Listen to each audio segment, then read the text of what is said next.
नमस्कार. जीवनमूल्य या कार्यक्रमात मी ज्ञानेश्वर बर्वे पुन्हा एकदा आपल्या सर्वांचं सहर्ष स्वागत करतो. देवाची ये द्वारी उभा क्षणभरी हरिपाठातला पहिला अभंग, याचा रसास्वाद आपण मागच्या भागात पण घेतला, त्याच्याही मागच्या भागात घेतला आणि हे रसास्वादन चालूच आहे. आणि हे रसास्वाद देण्यासाठी आपल्याबरोबर आहेत डॉक्टर सचिन परब. नमस्कार डॉक्टर. नमस्कार. ओम शांती. इंजेक्शन न देता यावेळेला तुम्ही काय केलं आहे, सगळ्यांना रसस्वाद करताय, रसपान करताय. आणि त्याच्यात मला खूपच सुंदर एक एक एक एक मी पण चिंतन जेव्हा करतो एपिसोड झाल्यानंतर, तेव्हा मी पुन्हा पहिला पाढे 55 म्हणतो ना आपण, तसा पहिला याच्यात मला पहिल्यांदा प्रश्न आला की देवाची ये द्वारी, देव हा शब्द वापरला गेला. देव आणि देवता याच्यात देव अभिप्रेत, देव जो आहे तो देवता म्हणून अभिप्रेत आहे का अजून काही आहे? खूप छान प्रश्न आहे हा. आणि ह्याच्यावर भरपूर लोकांनी भरपूर काही छान चिंतन करून ठेवलेलं आहे. दोन प्रकारचे लोक असतात.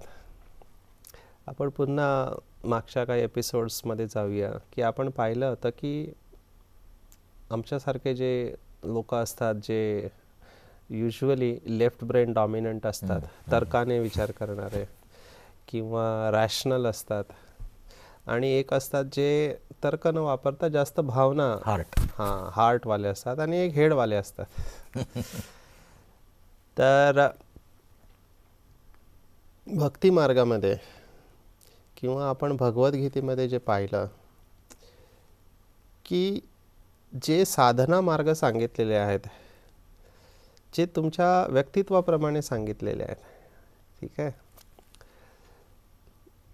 सर्वसाधारणपणे दोन शब्द जे वापरतात ते म्हणजे सगुण साकार आणि निर्गुण निराकार. आता जे दिसतच नाही त्याला पाहण्याचा प्रयत्न करणं किंवा अनुभव करणं हे सर्वसामान्य माणसाला कठीण आहे. जे दिसतं आहे त्याला ॲक्सेप्ट करणं आणि मानणं फार सोपं आहे, ठीक आहे. त्यामुळे हे जे दोन प्रकारचे लोक असतात त्यांच्यासाठी हा शब्द जो आहे देव, हे वेगवेगळ्या प्रकारची फाईल आपल्या आतमध्ये उघडू शकतात. संपूर्ण भारतामध्ये जे हिंदू धर्माचे लोक आहेत ते परमात्मा जेव्हा शब्द येतो तेव्हा त्यांच्या डोळ्यासमोर श्री विष्णू किंवा श्री नारायण किंवा कृष्ण, इष्टदेव येतो, इष्टदेव हे चित्र येतं डोळ्यासमोर. आणि काही लोक आहेत त्यांच्यासमोर ज्योती येते, लाईट, निराकार. मग त्याला वेगवेगळे शब्द वापरलेले आहेत. काही जण त्याला ब्रह्म हा शब्द वापरतात आणि वेगवेगळे शब्द आहे. मला शब्दात जायचं नाही आहे, मी इथे बेसिकमध्ये येतो आहे की दोन प्रकारचे लोक नेहमी होते, आहे आणि राहणार आहेत. त्याला तुम्ही काही करू शकत नाही. तर इथे मी असं म्हणेन की तुमची सुरुवातीची श्रद्धा काय आहे ते तुम्ही पहा, ठीक आहे. तर सुरुवातीची श्रद्धा असं म्हणतात की तुम्ही जे काय देता, भगवद्गीतेमध्ये एक श्लोक येतो 9व्या अध्यायात, पत्रम पुष्पम फलम तोयम यो मे भक्त्या प्रयच्छति. तर तुम्ही अतिशय प्रेमाने त्या परमात्म्याला एक पान जरी दिलं, फूल दिलं, जल दिलं किंवा फल दिलं तर तो स्वीकार अल्टिमेटली त्याच्याकडे पोचतं. बरोबर. तर माझ्याकडे किंवा आमच्याकडे असे भरपूर लोक येतात की कोणत्या देवाला आठवायचं, की आपले एवढे देव आहेत तर कोणता देव मुख्य आहे, त्यांचा चीफ कोण आहे. तर अल्टिमेटली हे वाया तिकडेच जातात. तर जेव्हा देव हा शब्द वापरतात इथे, तर मला असं वाटतं की जो संस्कृत शब्द आहेत भरपूर ते फार चांगले आहेत. की देव हा अर्धा शब्द आहे, तो खरा शब्द आहे देव आत्मा आहे आणि परमात्मा आहे, ठीक आहे ना. तर मी इथे देव आत्मा आणि परमात्मा याच्यामध्ये फरक करू इच्छितो. कारण जसं आपण पाहतो की आपल्याला जर धन पाहिजे असेल तर आपण कोणाकडे जातो? लक्ष्मीकडे जातो ना, कारण लक्ष्मी ही धनाची देवी आहे. जर आपल्याला ज्ञान पाहिजे असेल तर आपण कोणाकडे जातो? सरस्वतीकडे जातो, की सरस्वती ज्ञानाची देवी आहे. पण त्या सरस्वतीला पण ज्ञान देणारा कोण आहे हे आपण विचार केला पाहिजे, की जे सर्व देव आत्म्यांचा जो पिता आहे तो कोण आहे. Main source. हां, मेन सोर्स कोण आहे, ज्ञानाचा सागर ज्याला म्हटलेला, आणि जन्म मरणच्या चक्रातून जो न्यारा आहे तो कोण आहे, तर तो परमात्मा आहे. तर इथे देवाची द्वारी हा जो शब्द आहे देव, तर दोन्ही अर्थाने आपण घेऊ शकतो. एक सगुण जो दिसतो मला दिव्य गुणाने नटलेला तो, आणि एक जो दिसत नाही तो. ठीक आहे ना, ज्याचा त्याचा प्रश्न आहे, ज्याने काय घ्यायचं ते. ठीक आहे, मला असं वाटतं की पतित पावन जेव्हा आपण हा शब्द वापरतो, पतित पावन म्हणजे पाप क्षालन करणारा, तुमचे पाप साफ करणारा, जो मुख्य मला असं वाटतं परमात्म्याचं कर्तव्य आहे. आणि तो परमात्मा जन्म मरणच्या चक्राच्या बाहेर असला पाहिजे. कारण जो व्यक्ती जन्म मरणच्या चक्रामध्ये येतो तो दुसऱ्यांना जन्म मरणच्या चक्रातून काढू शकत नाही, कारण तो स्वतः कर्माच्या बंधनामध्ये बांधलेला असतो. काही जण इथे दोन शब्द वापरतात, ते म्हणतात की नाही, त्यांना कसलंही बंधन नसतं, ते लीला म्हणून येतात. लीला दोन शब्द आहेत, एक कर्म विग्रह आणि लीला विग्रह. आपल्यासारखे जे लोक असतात ते शरीर धारण करतात, कर्म करतात. कर्म म्हटलं की सुख आणि दुःख दोन्ही आलं, म्हणजे चांगलं कर्माचं सुख, चांगलं कर्म नसेल तर दुःख. आणि ह्या वस्त्रपटामध्ये आपण अडकतो, ज्याला जे गीत आहे ना, एक धागा सुखाचा, 100 धागे दुःखाचे, जर तारी, जर आणि तर. हा, वस्त्र माणसा, फार सुंदर लिहिलं आहे, ज्याने पण लिहिलं आहे, गदी माडगुळकर. हा. तर हे जे आहे ह्याच्यामध्ये आपण येतो. आणि हे जे महान आत्मे आहेत किंवा ज्यांना देवात्मा म्हणतात, त्यांचा लीला म्हणून ते येतात. म्हणजे त्यांच्या कर्माचा काही त्यांना लेपशेप दुःख येत नाही त्यांना, असं म्हटलं जातं. इथे मला ब्रह्माकुमारीचं ज्ञान अतिशय समर्पक, माझ्या मनात जे काही प्रश्न होते त्याची मला उत्तरं मिळाली. कारण माझ्या मनात असा प्रश्न होता की एक व्यक्ती कर्म करते आहे, जरी ती लीला म्हणून करते आहे, पण त्या कर्माचं इम्प्रिंट कुठे जात आहे, त्याचं रेकॉर्डिंग कुठेतरी जात असेल. आणि व्हॉट इज द मेकॅनिझम, अशी कोणती प्रक्रिया आहे की ती व्यक्ती कर्म करीत असून सुद्धा त्याच्यावर इफेक्ट का येत नाही. सर्वसाधारणपणे मला असं दिसतं की कर्म केलं की त्याचं रेकॉर्डिंग येतं, इफेक्ट येतं, मग त्याला कोणता शब्द आहे. तर ते मला स्पष्टीकरण ब्रह्माकुमारीच्या ईश्वरीय राजयोगामध्ये मिळालं की देव आत्मा आणि परमात्मा फरक आहे. परमात्मा दिव्य कर्म करतो, पण तो तत्वांच्या बंधनातून मुक्त असतो. 5 तत्वाचं जे शरीर आहे त्याच्या तत्वाच्या बंधनातून मुक्त असतो, निराकार म्हणून तो आहे, त्याला स्वतःचं शरीर नाही. आता निराकार शब्दाचा अर्थ काही लोक असं घेतात की ज्याचा आकारच नाही आहे तो निराकार, पण आकाराशिवाय कोणती वस्तूच नाही आहे.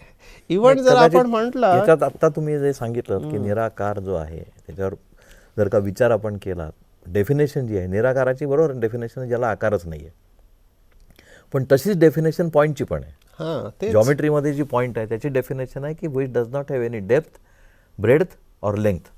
तरीही शिक्षक सांगतात मुलांनो याला बिंदू म्हणतात, म्हणून मोठाच्या मोठा फळ्यावर काढतात, कारण तो कुठेतरी ॲझ्युम केल्याशिवाय तो दिसू शकत नाही. जसा पॉईंट आपल्याला काढता येतो तसाच मला वाटतं निराकार जरी असेल तरी ज्योतिर्बिंदू, ज्योतीमधला जो बिंदू आहे तो मला वाटतं पॉईंट असावा. एक्झॅक्टली. त्यामुळे नाम आणि रूपापासून हे जे दोन शब्द आहे ना, ज्याला रूप आहे त्याला नाव पण आहे. म्हणून हा जो शब्द आहे की निराकार, हा शब्द का आला ह्याच्यावर मी चिंतन करत होतो की तो सर्वसामान्यांना दिसत नाही ना. बरोबर.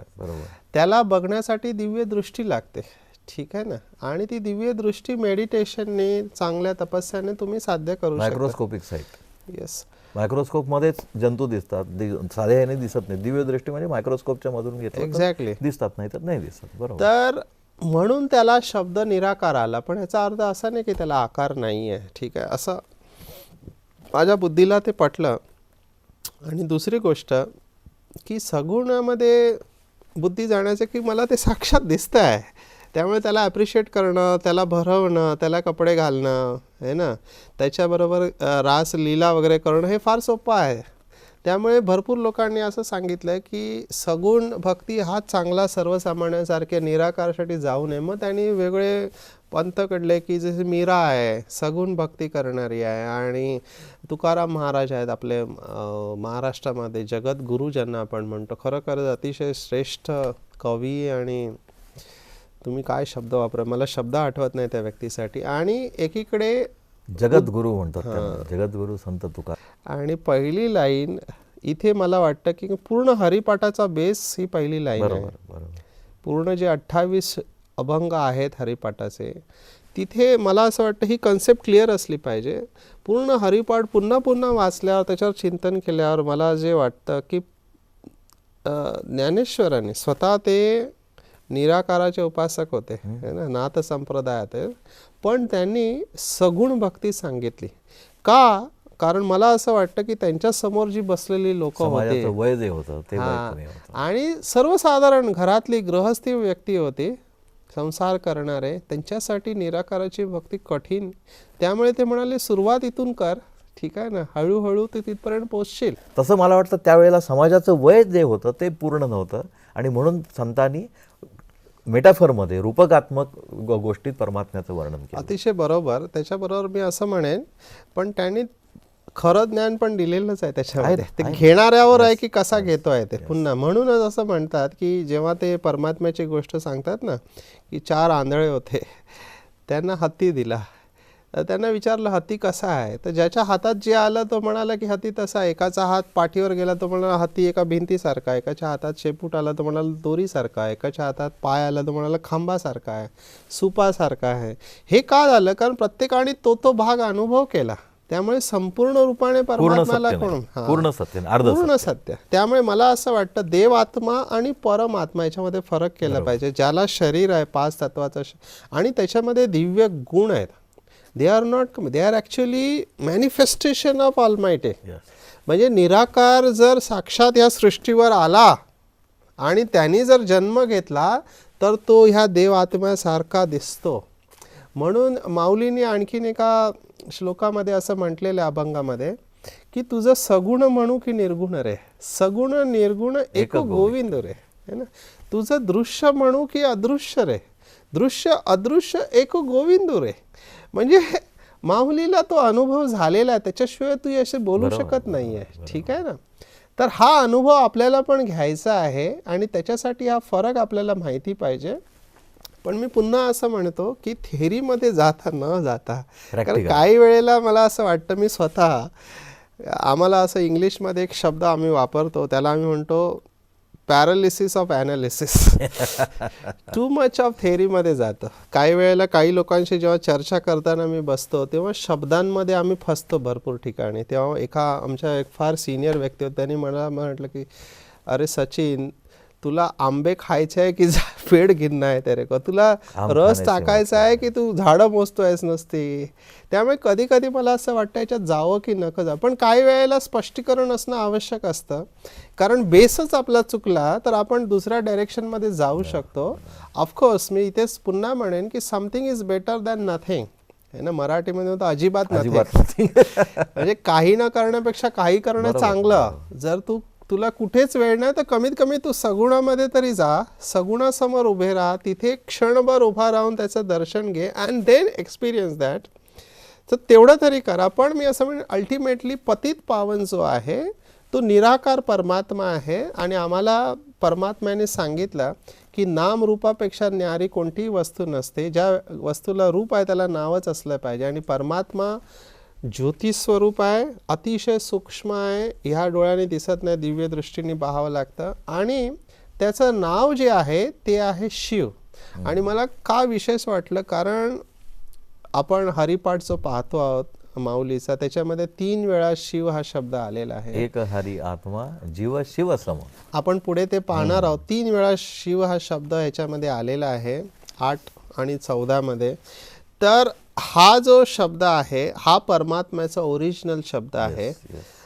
परमात्मा शिव का म्हणतात? कारण परमात्म्याचं मुख्य कर्तव्य जे आहे सगळ्यांचं कल्याण करणं, ह्या सृष्टीचं परिवर्तन करणं, आणि ह्या सृष्टीवर सुखाची दुनिया, स्वर्ग, सतयुग आणणं. कारण त्यांनी गीतेमध्ये आपल्याला आश्वासन दिलं आहे की यदा यदा ही धर्मस्य, जेव्हा धर्म ग्लानी होईल तेव्हा मी येतो आणि तेव्हा मी सतधर्माची स्थापना करतो. म्हणजे आता तो सतधर्म नाही आहे, ते सतधर्माची स्थापना करण्यासाठी. आणि मला सांगायला फार अभिमान वाटतो की ज्याला आपण जन्म भक्ती केली, ज्याची त्याला आळवलं, शोधलं, तीर्थ व्रत वैकल्य जे काय केलं असेल ते केलं आणि सप्त पाताळात धुंडला म्हणतात. हां आणि आपल्या ह्या सगळ्या भक्तीला ऐकून तो साक्षात ह्या सृष्टीवर येऊन मागील 76 वर्षापासून ह्या सृष्टी परिवर्तनाचं कार्य करतो आहे.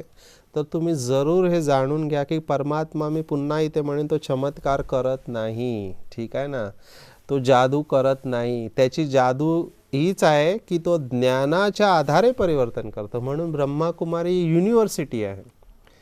ब्रह्माकुमारी भले म्हणतात की पंथ वगैरे आहे, पण मी त्याला युनिव्हर्सिटी म्हणतो. आणि मला सगळ्यात जास्त इकडे आवडतं जे ज्ञान दिलं जातं. त्याचं नावच विश्वविद्यालय. विश्वविद्यालय, प्रजापिता ब्रह्माकुमारी ज्ञान दिलं जातं. आणि ज्ञानाच्या आधारे आपण मनन चिंतन करून आपल्यामधली पॉझिटिव्हिटी जागृत करतो. आणि सतयुग काय आहे? सतयुग म्हणजे जेवढे काही लोक आहे सगळे पॉझिटिव्ह आहे, ते सतयुग आहे. जर आपण ह्या वेळेला सगळ्या लोकांना पॉझिटिव्ह करू शकलो तर दॅट विल बी सतयुग. जे खळांची व्यंकटी सांडो तया सत्कर्मी रती वाढो. सतयुग, ते सतयुग आहे. तर ते सतयुग निर्माण करण्यासाठी ज्ञानाच्या आधारे परमात्मा परिवर्तन करते. मला परमात्म्याचं एक नाव खूप आवडतं, त्याची वेगळी महिमा आहे जे आपण पुढे पाहणार आहोत. त्याचं नाव आहे की तो भाग्य विधाता आहे. भाग्य विधाता म्हणजे काय? तो भाग्याचं विधान करतो. तो जादू नाही करत, चमत्कार नाही करत, तो नियम सांगतो खेळाचे. नियम म्हणजे आता जे सायन्स हल्लीचं काय सांगताय, नियम सांगतं ना आपल्याला. भौतिकशास्त्र, रसायनशास्त्र, जीवशास्त्र हे काय नियम सांगतायत आपल्याला. परमात्मा पण सगळ्यात मोठा सायंटिस्ट आहे. आणि तो पण या संपूर्ण विश्वात मध्ये आपण जे जन्म मरणमध्ये येतो त्याचे, तो जन्माचे, चांगल्या जन्माचे, चांगल्या आयुष्याचे नियम सांगतो. तो विधान करतो. आणि ज्या विधानावर जे चालतात त्यांचं आयुष्य श्रेष्ठ होतं. तुम्ही त्या विधानावर नाही चालला तर तुम्हाला तेवढा बेनिफिट मिळत नाही. पण तो कोणाला फेवर करत नाही, तो बिलकुल न्यायी आहे. कोच. हां, आणि he is a very good coach. पण भरपूर लोकांच्या अशा मान्यता आहेत, त्यांना असं वाटतं की परमात्माच हे सगळं करतो, म्हणजे दुःख पण तो देतो, सुख पण तो देतो. मी ह्याला मानत नाही. मला फक्त वाटतं जे ब्रह्माकुमारीमध्ये सांगितलं जातं स्पष्टपणे की तो नियम सांगतो. तुम्ही नियम ओळखा आणि आपलं आयुष्य श्रेष्ठ बनवा. आता जे कोच सांगितलं तुम्ही त्याच्यावरनं मला खूप छान वाटलं की आता क्रिकेटमधला कोच असतो. आता सचिन तेंडुलकर आपण खूप श्रेष्ठ व्यक्ती होऊन गेली आणि त्यांचे कोच पण रमाकांत आचरेकर होते. सचिन तेंडुलकर एवढे ग्रेट झाले, आता झाले म्हणायचं, रिटायर झालेत ते म्हणून. पूर्वी सचिन तेंडुलकर झाला म्हणायचं. तर ग्रेट व्यक्ती होऊन गेली. रमाकांत आचरेकरांनी त्याला शिकवलं बाउन्सरवर सिक्सर कसा मारायचा. पण रमाकांत आचरेकर ब्रेट लीला सांगत नाहीत की त्या सचिन तेंडुलकर माझा लाडका शिष्य आहे आणि त्याला सरपटीत बॉल टाक म्हणजे तो सिक्सर मारेल.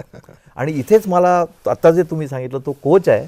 कोचचं काम काय? शिकवायचं आहे, बाकी खेळायचं आपण खेळायचं. म्हणून दुःख आणि सुख जरी आली तरी झेलायची आपणच झेलायची. आणि म्हणून तो सुख करता म्हटलं जातं. आपण मोटिवेशनल अशा गोष्टी बघतो, पण कसं आहे, दोन गोष्टी आहेत इथे. थोडं मी म्हणेन की हे मोटिवेशनल टॉक आपण देतो आणि कोचबद्दल बोलतो, पण कोच कसा आहे, एक सपोर्ट म्हणून असतो, आधार म्हणून असतो, पण तिथे हिंमत मलाच ठेवावी लागते, ठीक आहे ना, मैदानात.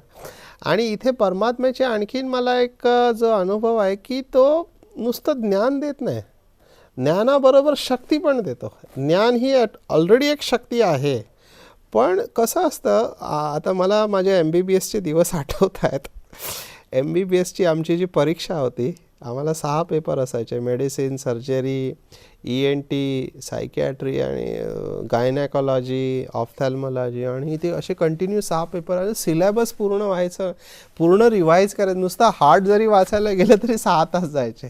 त्यामुळे प्रचंड टेन्शन आम्हाला असायचं. मेडिसिन आणि सर्जरी हे मोठे पेपर असताना रिवाईज. तर मी बघायचो की जेव्हा एक्झामिनेशन हॉलमध्ये घुसायची हिंमत नाही व्हायची. वाचलेलं सगळं आहे पण ती घुसायची हिंमत नाही व्हायची. काय पेपर येईल आणि एक शॉर्ट नोट राहिले तर फेल व्हायचे चान्सेस वाढतात. तर नुसतं ज्ञान असून चालत नाही, ती हिंमत लागते, ती शक्ती लागते, धैर्य लागतं. ते आपण ते पुन्हा पुन्हा पाहतोय, धैर्य लागतं. आणि ती शक्ती कोणतरी आपल्याला देतं आणि मग आपण त्याला म्हणतो तू देवासारखा आहेस, तू मला शक्ती दिली, तू माझ्यासाठी प्रेरणा आहे, शक्ती आहे. आणि माझा असा अनुभव आहे की परमात्मा सर्व शक्तिवान ती शक्ती आपल्याला देतो. नुसता तो बोलत नाही, ती शक्ती देतो. फक्त आपल्याला काय करायचं आहे, क्षणभर त्याच्या दरवाजात उभं राहायचं Very आहे. good, very तेरे द्वार खडा. तर परमेश्वर असा आहे की आपल्याला वाटतं काही वेळेला नाही, तुम्ही लायक बना.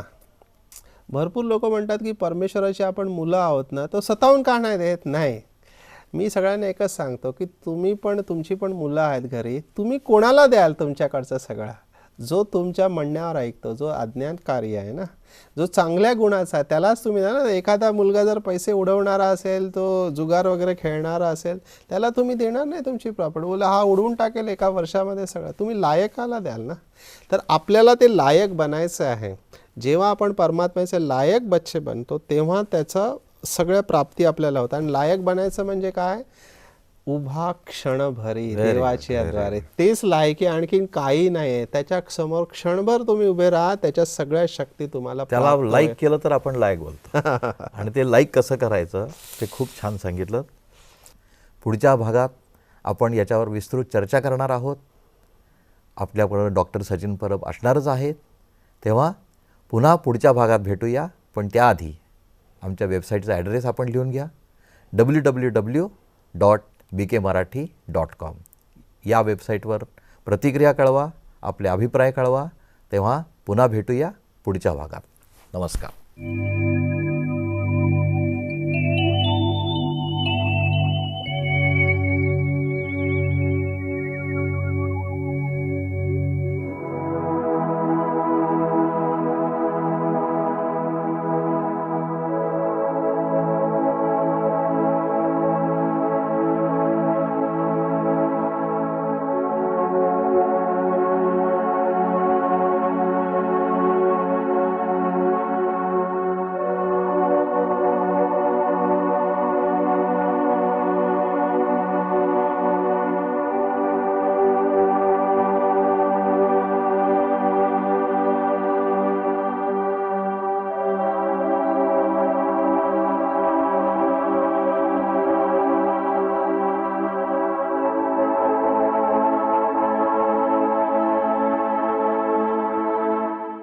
ईश्वर निर्मित या सुंदर जगात जगण्याचे कसब ज्याला गवसले तो खरा भाग्यवान. या जगात त्यापेक्षा आणखीन श्रेष्ठ प्राप्ती नसावी आणि ही प्राप्ती आपणाला व्हावी हेच आमचे ध्येय. अत्याधुनिक जगाच्या उंबरठ्यावर श्रेष्ठ संस्कृतीच्या भक्कम पायाची गरज आहे. विश्वास हा भारतीय संस्कृतीचा पाया आहे.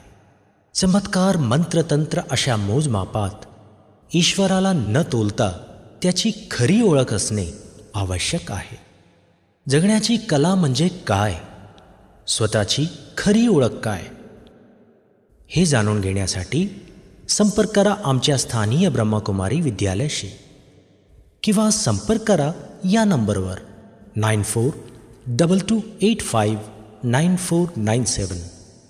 आमचा पत्ता आहे ब्रह्माकुमारी विद्यालय, भानापेठ वाड, कस्तुरबा रोड, चंद्रपूर 442402.